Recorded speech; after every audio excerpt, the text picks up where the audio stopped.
My dear students, have a very sweet morning to all of you. I hope you are well and safe at your home. जी हाँ प्यारे बच्चों, उम्मीद करता हूँ आप घर पे ठीक ठाक होंगे और रोज का काम रोज कर रहे होंगे। प्यारे बच्चों, आज हम स्टडी करने वाले हैं 12th इंडियन इकोनॉमिक्स से चैप्टर नंबर 9, जिसका भी नाम है रूरल डेवलपमेंट, गांव का विकास, ग्रामीण विकास। प्यारे बच्चों, आप जानते हैं जब हमने इंडिपेंडेंस पाई उस समय तक मोर देन 80% पीपल जो है वो हमारे रूरल एरियाज में रहते थे। अर्बनाइजेशन तो हमारे पास कुछ ही एरिया में था। मुश्किल से 15 to 20% पॉपुलेशन शहरों में रहती थी और मोर देन 80% पॉपुलेशन हमारी गांव में रहती थी।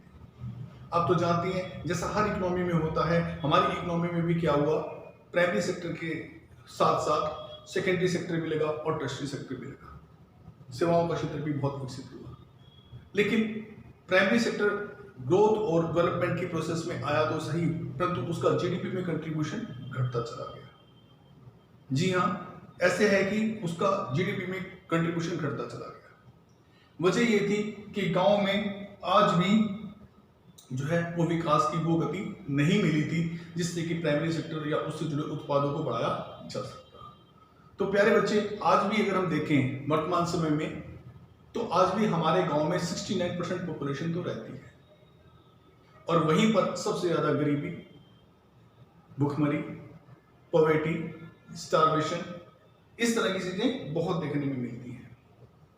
और असल में जब तक हम गांव का विकास कर नहीं लेते, हम एक डेवलप्ड नेशन का निर्माण नहीं कर सकते, क्योंकि बहुत सारी पॉपुलेशन आज भी गांव में रहती है और वही सब्सिस्टेंस एग्रीकल्चर कर रही है।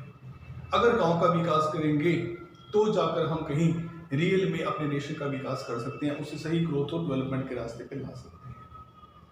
आज इसी संदर्भ में मैं आपको पढ़ाने वाला हूं कि रूरल का डेवलपमेंट करेंगे तो कौन कौन से चैलेंजेस को फेस करना पड़ेगा और रूरल डेवलपमेंट के लिए क्या प्रोसेस अपनानी पड़ सकती है।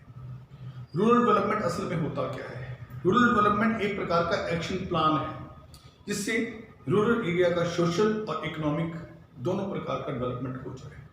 एक ऐसा एक्शन प्लान जो कि रूरल एरियाज को सोशल और इकोनॉमिकली ग्रोथ करवा दे, ऐसा प्लान ही हमारा रूरल डेवलपमेंट का प्लान कहलाता है।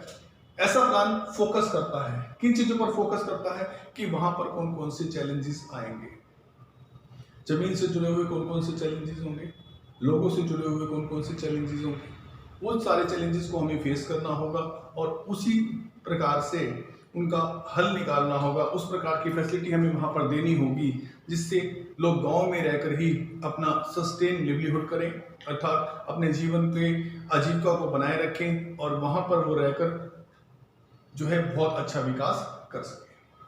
मेरे बच्चों, जो गांव के विकास के संदर्भ में है मेन चैलेंजेस, उनका वर्णन कुछ इस प्रकार से लिखा गया है। जैसे कि पहला चैलेंजेस हमें देखने को मिल सकता है, challenges of the rural credit.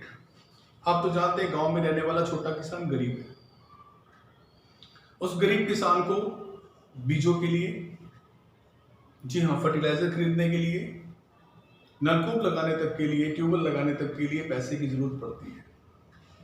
जब भारत का किसान गरीब है, उसके पास ये चीजें उपलब्ध नहीं होती, तो क्रेडिट के नॉन इंस्टीट्यूशनल सोर्स की तरफ मूव करता है, जहां वो महंगे लोन लेता है, अपने और अपनी जमीन को रिस्क में डालता है और बहुत ही परेशान होता है और कई बार तो वो अपनी जमीन से भी हाथ धो बैठता है। प्यारे बच्चों, हमें भारत में, क्योंकि किसान गरीब है, हमें रूरल क्रेडिट की ऐसी व्यवस्था करनी होगी, ऐसे इंस्टीट्यूशनल सोर्स बनाने होंगे, ऐसे बैंक, ऐसी कोऑपरेटिव सोसाइटीज, ऐसे एग्रीकल्चर हेल्प करने वाले बैंक हमें लगाने होंगे जिससे वहां का किसान सस्ता लोन पा सके, बीजों के लिए शॉर्ट टर्म का लोन पा सके, और किसी भूमि की जरूरत, बीजों के लिए, फर्टिलाइजर के लिए शॉर्ट टर्म का लोन उसे मिल जाए जो कि 6 से 12 महीने की अवधि में उसकी हेल्प कर सके, और कुछ मॉडरेट टर्म का लोन उसे मिल जाए, मीडियम टर्म का लोन मिल जाए जो उसे 1 से 5 साल तक के लिए मिल जाए, जिसमें वो अपनी भूमि के कुछ जरूरतों को, सुधारों को वो कर सके, ट्रैक्टर खरीद सके, थ्रेसिंग मशीन खरीद सके, या और कोई बड़ी जरूरत है तो उसका पूरा कर सके और किश्तों में भुगतान कर सके। हो सकता है वो और अधिक जमीन खरीदना चाहे तो उसके लिए लॉन्ग टर्म लोन की व्यवस्था भी किसान के लिए की जानी चाहिए। तो मेन जो चैलेंज वो आना था रूरल एरिया में, गांव के पास, गांव के लोगों के पास, किसान के पास रूरल क्रेडिट की बहुत ज़्यादा दिक्कत रहती है, तो इसलिए सबसे पहला चैलेंज हमें रूरल क्रेडिट की व्यवस्था करना होगा। दूसरा चैलेंज जो आएगा, चलो हमने व्यवस्था कर भी दी, short term, medium term, long term loan उसे उपलब्ध करा भी दी सस्ती दरों पर, वो पैदावार कर लेगा, हार्वेस्टिंग हो जाएगी। जब हार्वेस्टिंग हो जाएगी, फसल आ जाएगी, तो फसल को मंडी में लाकर उसे MSP मिनिमम सपोर्ट प्राइस या मार्केट को रेगुलेट करना होगा, जहां वो अपनी फसलों को बेचकर सही दाम प्राप्त कर सके।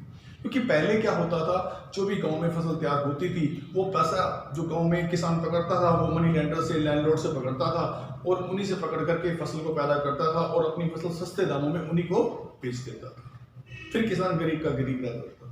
अब जिस देश का किसान गरीब है, उस देश का प्राइमरी सेक्टर सारा का सारा पॉवर्टी में है, वहाँ हंगर, स्टारवेशन सब कुछ है, और वहाँ पर सेकेंडरी और टर्शरी सेक्टर भी विकसित नहीं हो सकती, क्योंकि रॉ मटेरियल तो इसी प्राइमरी सेक्टर नहीं देना है। अगर देश का किसान गरीब है, किसान भूखा मर रहा है, तो देश तो तरक्की कर ही नहीं सकता, बाकी सेक्टर कैसे तरक्की करेंगे।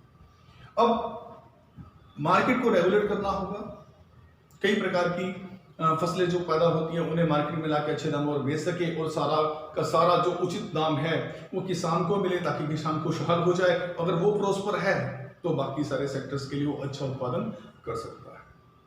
तो मेरे बच्चे, हमें दूसरी जो प्रकार की चैलेंज गांव के रूरल डेवलपमेंट में मिलेगी, वो मिलेगी रूरल मार्केटिंग की समस्या।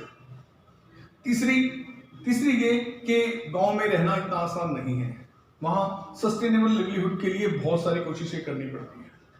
और गांव में जो इंसान जमीन से जुड़ा हुआ है, तो जमीन से जुड़े हुए बहुत सारे काम करके अपनी आजीविका को करता है। जैसे गांव में जुड़ा हुआ किसान अगर चाहे तो एनिमल हस्बेंड्री कर सकता है, पशुओं को पाल सकता है। पशुओं को पालने से भी उसकी जीविका का एक और साधन जो है वो प्राप्त हो जाएगा। जरूरी नहीं कि जमीन में फसलें ही उगानी है, अगर खेत हैं उसमें तो अपनी चॉइस के अकॉर्डिंग वो एनिमल हस्बेंड्री का काम, पशु पालने वाला काम भी कर सकता है। हिमाचल के एरिया में लोग बकरी, भेड़, इन सबको पालते हैं, और वहां से जो उनसे ऊन प्राप्त होती है उससे उनकी जीविका चलती है। गांव में जिस प्रकार का माहौल है, जिस प्रकार का एनवायरनमेंट है आसपास, फिशरिंग भी की जा सकती है, ये भी एक सस्टेनेबल लिवलीहुड का एक साधन हो सकता है।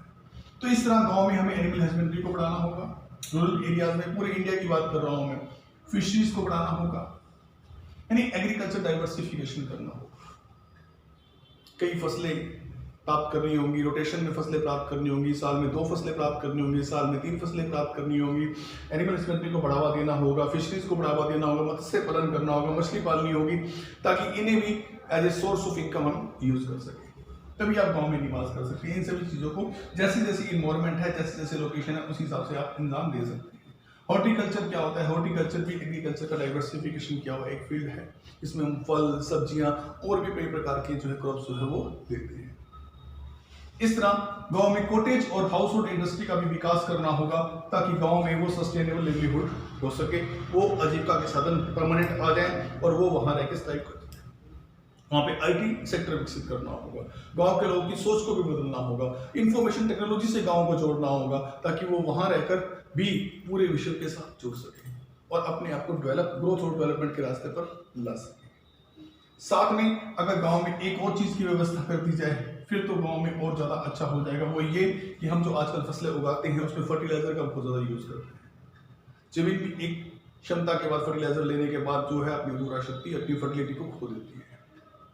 अगर हम सबसे बड़ा चैलेंज रहेगा कि हम ऑर्गेनिक एग्रीकल्चर की तरफ चले। जी हाँ, ऑर्गेनिक एग्रीकल्चर के बारे में बताना होगा गांव वालों को, उनके फायदे बताने होंगे, ताकि वो लोग सस्टेन कर सकें, गांव में रहते हुए अपनी लिवलीहुड अच्छी तरह से कर सकें। क्योंकि पोषित सब्जियां पोषित शरीर को बनाती हैं और पोषित शरीर अच्छे दिमाग को विकसित करता है, और इस तरह से जो है वो हम लोग गांव में रहते हुए भी तरक्की कर सकते हैं।